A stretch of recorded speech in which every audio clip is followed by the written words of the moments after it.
శ్రీమాత్రే నమ. జయ గురు దత్తాత్రేయ నమ.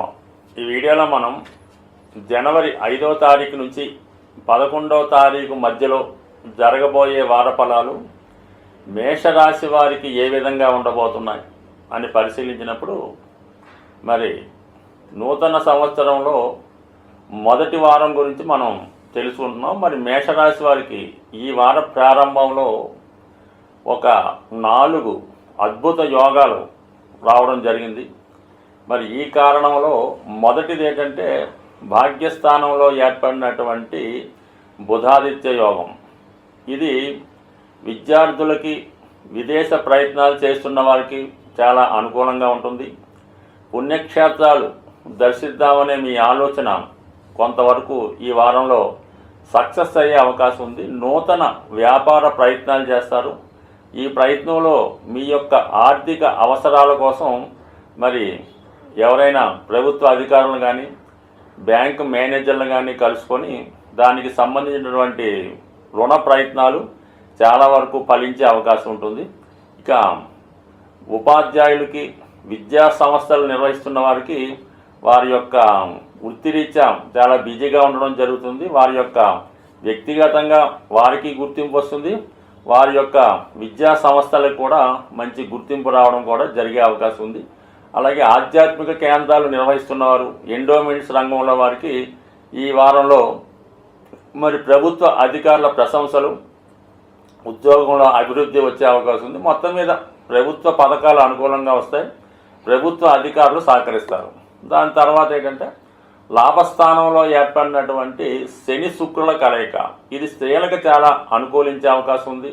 ఎవరైతే నూతన ఉద్యోగం కొరకు ప్రయత్నం చేస్తున్నారో వారికి ఈ వారంలో ఈ ఉద్యోగ ప్రయత్నాలు ఫలించాయి. వ్యక్తిగతంగా మీరు మగవారై ఉంటే మీ యొక్క భార్యకి ఉద్యోగ ప్రయత్నాలు ఫలించడం కానీ, లేదంటే మీకు భార్య ద్వారా, లేదంటే మీ కుటుంబంలో ఉన్నటువంటి స్త్రీల ద్వారా ఒక విధమైన ఆర్థిక సహకారం లభిస్తుంది. మీ కుటుంబంలో ఒకరికి ఏదో ఒక ఉపాధి, ఉద్యోగ అవకాశాలు రావడం వల్ల కుటుంబ భారం మీపై కొంతవరకు తగ్గే అవకాశం ఉంది. అలాగే వృత్తిరీత్యా మీకు కూడా అటు వ్యాపార రంగంలో ఉన్నవారికి, ఉద్యోగ రంగంలో ఉన్నవారికి అదనపు ఆదాయం ఏర్పడుతుంది. కొంతకాలంగా ఆగిపోయినటువంటి ప్రమోషన్ లాంటిది ఈ వారంలో మీకు వచ్చే అవకాశం ఉన్నది. ఇక దాని తర్వాత మరి కుజుడు చతుర్థ స్థానంలో కుజగ్రహ సంచారం వక్రగమనంతో అత్యంత బలవంతుడై సంచరిస్తున్నాడు. ఈ మేషరాశి వారికి కుజుడు అటు రాశ్యాధిపతిగాను, అష్టమాధిపతిగాను చతుర్థ స్థాన సంచారం వల్ల జాతకుడు భూములు అమ్మకాలు, కొనుగోలు విషయంలో చాలా బిజీగా ఉండడం జరుగుతుంది. ఒక ప్రాంతంలో స్థిరాస్తిని అమ్మి వేరే చోట కొనుక్కుందాం అనుకున్న వారికి ఈ గ్రహస్థితి అనుకూలిస్తుంది. అలాగే మీ యొక్క వృత్తిరీత్యా కానీ, వ్యాపార రీత్యా కానీ వేరే ప్రాంతానికి షిఫ్ట్ అవుదాం అనుకున్నప్పుడు, అలాగే మీరు కొత్త ప్రాంతంలో మీ యొక్క వ్యాపారాన్ని విస్తరించే ప్రయత్నంలో కొత్తగా ఏదైనా వ్యాపారం స్టార్ట్ చేయడం కానీ, లేదా ఉద్యోగ రీత్యా వేరే ప్రాంతం వెళ్ళి అక్కడ కొత్త ఉద్యోగం చూసుకోవడానికి కూడా చాలా వరకు ఈ కుజుని యొక్క గ్రహస్థితి చాలా అనుకూలంగా ఉన్నది. అంటే కొద్దిగా స్టార్టింగ్లో కొంత ఇబ్బంది పెట్టినా, ఉద్యోగం సరిగ్గా రాదని కొంతవరకు తర్జన భర్జన పడక్కర్లేదు. కంపల్సరీగా మీరు ముందుగా ప్లేస్ మారితే తర్వాత మీ యొక్క ఉపాధి అవకాశాలు అవి మీకే వస్తాయి. ఎక్కువగా ఒక చోట పనిచేసే చోట కన్నా మీకు మీరే స్వతంత్రంగా మీ వృత్తిని నిర్వహించుకుంటే చాలా వరకు మరి కొత్త ఉద్యోగంలో ఈ వారం స్థిరపడే అవకాశం ఉంటుంది. ఇక్కడ ఏర్పడినటువంటి షష్టాష్టక స్థితి, అటు వృత్తికారకుడు దశమాధిపతి అయినటువంటి శని భగవానుడికి, మరి ఇక్కడ అష్టమాధిపతికి ఏర్పడినటువంటి స్థితి కంపల్సరిగా చిన్న చిన్న ఉద్యోగాలు చేస్తున్న వారికి ఉద్యోగ భంగం కలిగే అవకాశం ఉంది. తప్పనిసరి పరిస్థితుల్లో పాత ఉద్యోగాన్ని విడిచిపెట్టి కొత్త ఉద్యోగం విడిచిపెట్టే విధంగా ఈ గ్రహస్థితి సూచిస్తుంది. కాబట్టి కొంచెం జాగ్రత్తగా ఆలోచించి మీరు నిర్ణయం తీసుకోవడం మంచిది. ఇక ధనస్థానంలో గురుగ్రహ సంచారం కుటుంబ విషయాల్లోనూ, ఆర్థిక విషయాల్లోనూ, కుటుంబంలో జరగబడిన శుభకార్యాల విషయంలో చాలా అనుకూలంగా ఉంది. మొత్తం మీద ఈ వారంలో మీ కుటుంబంలో ఒకరికి ఏదైనా ఉద్యోగ ప్రయత్నం ఫలించడం కానీ, వివాహ ప్రయత్నం ఫలించడం కానీ అయ్యే అవకాశం ఉంది. ఇవన్నీ అనుకూలంగా ఉన్నప్పటికీ కూడా 12వ స్థానంలో సంచరిస్తున్నటువంటి రాహు ఇతరుల యొక్క రాంగ్ డైరెక్షన్ వల్ల కొంతవరకు వచ్చిన అవకాశాలు పోగొట్టుకునే అవకాశం ఉంది. కాబట్టి మీకు మీరే నిర్ణయం తీసుకొని మీ యొక్క పనులు మీరే చేసుకుంటే మంచిది తప్ప ఇతరుల మీద ఆధారపడడం వల్ల చాలా వరకు మోసపోవడం, నష్టపోవడం జరిగే అవకాశం ఉంది. ఈ వారం గ్రహస్థితిని అనుసరించి జాతక దోషాలు ఉన్నవారికి, అటు వ్యాపారంలో బాగా నష్టపోతున్న వారికి, అటు వివాహ జీవితంలో ఇబ్బందులు పడుతున్న వారికి 2 ముఖ్యమైనటువంటి రోజులు రావడం జరిగింది. అందులో ఒకటి ఏంటంటే మనకి ఈ జనవరి 10వ తారీఖున ఈ వైకుంఠ ఏకాదశి సందర్భంగా ఉత్తర ద్వార దర్శనం జరుగుతూ ఉంటుంది.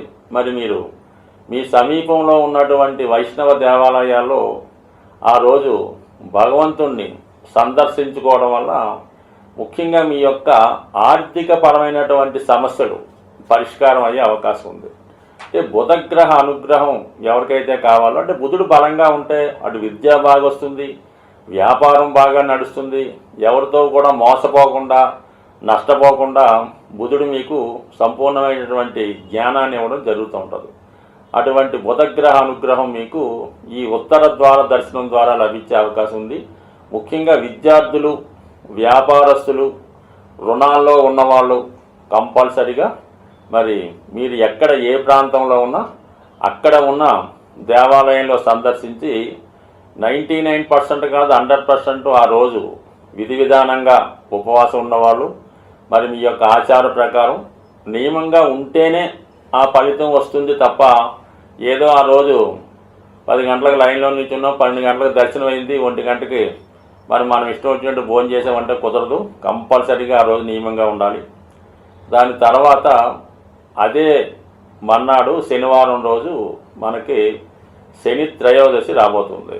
ఇది ఏ గ్రహం ఏ ఫలితం ఇవ్వాలన్నా, ఎటువంటి సమస్య నుంచి బయటపడాలన్నా ముందుగా మరి శివుని యొక్క అనుగ్రహం ఉండాలి. అంటే శనీశ్వరుని యొక్క అనుమతి ఉంటేనే మిగతా గ్రహాలు మీకు మంచి ఫలితాన్ని ఇవ్వడం జరుగుతుంటుంది. కాబట్టి విధి విధానంగా ఆ రోజు కూడా మీరు శని త్రయోదశి రోజు మరి శివాలయంలో ఉన్నటువంటి నవగ్రహాలని సందర్శించుకొని అక్కడ విధి విధానంగా ముందుగా 9 గ్రహాల్ని పూజించి చివరగా శని భగవానుడికి తైలాభిషేకం లాంటిది చేసి పరిశుభ్రంగా మరి అక్కడ పూజ పూర్తి చేసుకొని అదే దేవాలయంలో శివుడికి కూడా చక్కగా రుద్రాభిషేకమో ఏదో అభిషేకం చేయించుకొని ఆ దేవాలయంలో సుమారుగా ఒక గంట సేపు 2 గంటలు చక్కగా అక్కడ ఉండి వీలైతే ఆ భక్తులకి సేవ చేసి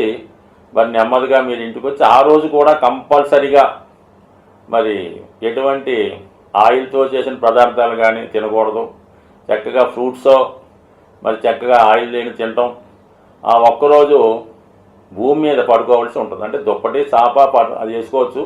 మంచం మీద పడుకోకుండా సింగిల్గా బ్రహ్మచారిగా, అంటే స్వామి అయ్యప్ప దగ్గరికి వెళ్ళినప్పుడు ఏ విధంగా ఉంటారు ఆ ఒక్కరోజు అంటే శనివారం మొత్తం రోజంతా ఆ రాత్రి అంతా మర్నాడు సూర్యోదయం అయిన దాకా జాగ్రత్తగా ఉండి మరి ఆదివారం కూడా వీలైతే సూర్యభగవాన్ని నమస్కరించుకొని మరి ఆదివారం కూడా మీరు నియమంగా ఉంటే మొత్తం మీద మీరు 10, 11, 12 తేదీలు ఎంత పవిత్రంగా ఉంటే మీ జీవితంలో ఎటువంటి గొప్ప సమస్య అయినా సాల్వ్ అయ్యి రాబోయే ఇప్పుడున్నటువంటి 2025 మీ జీవితంలో ఖచ్చితమైనటువంటి అభివృద్ధి రావడం జరుగుతుంది. ఇందులో నమ్మకం ఇంపార్టెంటు.